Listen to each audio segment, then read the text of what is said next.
Você já ouviu falar sobre Caim, o primeiro assassino da história humana? O homem que ousou levantar a mão contra o próprio irmão Abel. Essa é uma das passagens mais conhecidas da Bíblia. Mas existe uma parte dessa história que quase nunca é contada. O destino trágico de seus descendentes. O que aconteceu com os filhos de Caim? Como a maldição de um homem se espalhou por gerações inteiras até encontrar o juízo final? Hoje, em Linhas do Apocalipse, vamos revelar os segredos ocultos da linhagem de Caim e mostrar como o seu fim foi marcado por violência, corrupção e destruição. Fique comigo até o final, porque o que você vai ouvir agora é mais do que uma lição bíblica. É um alerta vivo para os nossos dias. Se você ama descobrir mistérios da Palavra de Deus, inscreva-se agora no canal e não perca nenhum dos próximos vídeos. Quando Caim matou Abel, não foi apenas um crime contra a família, foi um ato de rebeldia contra o próprio Criador. A voz do sangue de Abel clamou da terra, e Deus pronunciou uma sentença dura. Caim seria maldito, fugitivo e errante. Recebeu uma marca para que ninguém o matasse. Mas essa marca não era apenas um sinal de proteção, era também um lembrete de maldição. O pecado de Caim não terminou em sua vida. Ele se tornou a raiz de uma linhagem que carregaria consigo as consequências de sua escolha. Essa linhagem, a descendência de Caim, se tornaria um símbolo de como o afastamento de Deus leva inevitavelmente à ruína. O livro de Gênesis nos dá pistas sobre os filhos de Caim. Ele gerou filhos e filhas, construiu uma cidade e deu início a uma cultura que parecia avançada, mas que tinha seus alicerces na rebeldia. Entre seus descendentes estava Lameque, um homem cuja arrogância ecoa até hoje. Ele não apenas derramou sangue, mas fez disso motivo de orgulho. Declarou às suas esposas que, se Caim seria vingado 7 vezes, ele seria vingado 70 vezes 7. Essa frase não é apenas um detalhe do texto bíblico. Ela revela a mentalidade de uma geração que se orgulhava do pecado, que celebrava a violência, que desprezava a justiça divina. Enquanto os filhos de Sete invocavam o nome do Senhor, os filhos de Caim exaltavam a si mesmos. A Bíblia mostra que a descendência de Caim prosperou em áreas culturais e tecnológicas.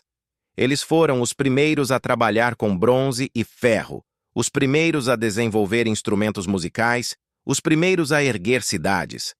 Mas tudo isso não estava ligado à adoração a Deus, e sim à exaltação do homem. A linhagem cainita construiu uma civilização, mas sem fundamentos espirituais. Era um povo sem fé, sem devoção, sem temor. Esse contraste entre progresso humano e decadência moral é um retrato perfeito do que acontece quando a humanidade escolhe viver sem Deus. Pode haver riquezas, pode haver arte, pode haver poder, mas no final, o vazio espiritual conduz à perdição. Enquanto isso, a descendência de Sete caminhava em outra direção. O texto bíblico diz que, nos dias de Enos, filho de Sete, os homens começaram a invocar o nome do Senhor. Ou seja, havia um grupo que buscava a presença divina, que se voltava em oração, que não queria viver afastado do Criador. 2 caminhos estavam sendo traçados: o caminho da rebeldia, representado por Caim, e o caminho da promessa, representado por Sete. Essa tensão espiritual cresceu até que o mundo ficou dividido entre os que se entregaram à corrupção e os que buscavam a Deus. Com o passar das gerações, a corrupção se espalhou de forma assustadora. Gênesis capítulo 6 descreve um cenário aterrador. A terra estava cheia de violência e os pensamentos do coração humano eram continuamente maus. Os descendentes de Caim haviam contaminado a humanidade com ódio, sangue e idolatria. O espírito de rebelião se multiplicou. A sociedade foi tomada por alianças impuras, injustiças e perversidades, a ponto de Deus olhar para a terra e se entristecer profundamente. O Criador se arrependeu de ter feito o homem, porque sua maldade havia atingido o limite. Foi então que veio a decisão divina: destruir toda a carne com o dilúvio. Aqui entra o momento decisivo da história. O juízo do dilúvio não foi apenas uma catástrofe natural. Ele foi o golpe final sobre a descendência de Caim. Cada cidade que eles construíram, cada cultura que celebraram, cada arma que forjaram, tudo foi levado pelas águas. Imagine a cena: muralhas de pedra desmoronando, torres caindo, famílias inteiras correndo desesperadas enquanto as águas subiam sem parar. Os descendentes de Caim, que acreditavam ser fortes e autossuficientes, foram engolidos pela fúria da natureza que eles não podiam controlar. Nenhum deles escapou. A linhagem de Caim desapareceu para sempre, sepultada sob as águas do juízo divino. Apenas Noé e sua família sobreviveram porque encontraram graça diante de Deus. E é importante lembrar, Noé era descendente de Sete, não de Caim. O contraste entre as duas linhagens se fechou nesse momento. A linha da rebeldia terminou no dilúvio. A linha da promessa seguiu viva na arca. Isso não é um detalhe. Isso é simbólico. A linhagem espiritual que rejeita a Deus encontra destruição, mas a linhagem que busca ao Senhor encontra preservação. O fim dos filhos de Caim foi trágico, mas também foi um aviso para todas as gerações que viriam depois.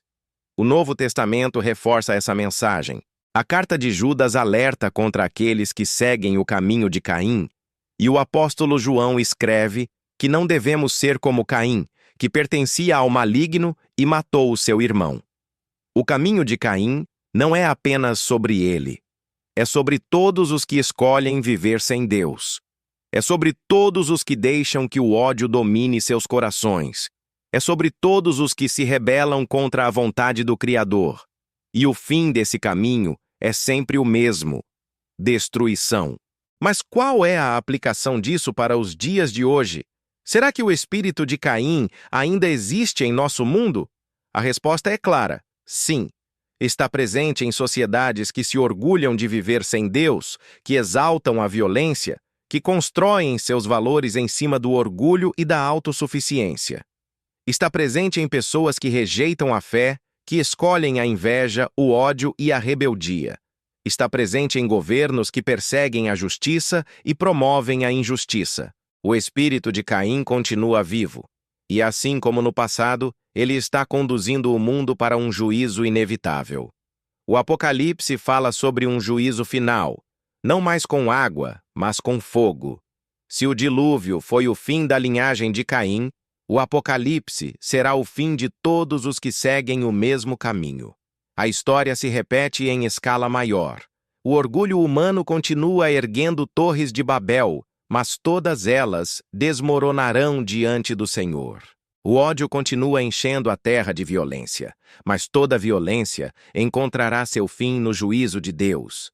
A corrupção continua se multiplicando, mas ela será destruída pelo fogo eterno. O que aconteceu com os filhos de Caim é apenas um prenúncio do que acontecerá com todos que rejeitam o Criador. Por isso, essa mensagem não é apenas um relato antigo, é um alerta urgente. Cada um de nós precisa escolher de qual linhagem espiritual fará parte. Você pode seguir o caminho de Caim, que termina em destruição, ou pode seguir o caminho de Sete, que encontra graça diante do Senhor. A decisão é sua, mas lembre-se, o fim dos filhos de Caim mostra que não há futuro para quem vive em rebeldia contra Deus. Toda a glória humana, toda conquista sem o Criador, é areia que será levada pelo vento do juízo. O terrível fim dos filhos de Caim é um espelho para nossa geração. É um lembrete de que o pecado não para em nós. Ele se multiplica, ele se estende, ele se espalha pelas gerações. Mas também é um chamado para a esperança. Assim como Noé encontrou graça diante de Deus, nós também podemos encontrar salvação se escolhermos andar em seus caminhos. A escolha de Caim levou sua linhagem à ruína. A escolha de Noé levou sua família à vida. Qual será a sua escolha? Se este vídeo abriu os seus olhos e te fez refletir sobre o futuro da humanidade e o destino eterno, inscreva-se agora no canal Linhas do Apocalipse, deixe o seu like e compartilhe esta mensagem com quem precisa ouvir. Porque o que está escrito na palavra não é apenas história, é revelação para os nossos dias.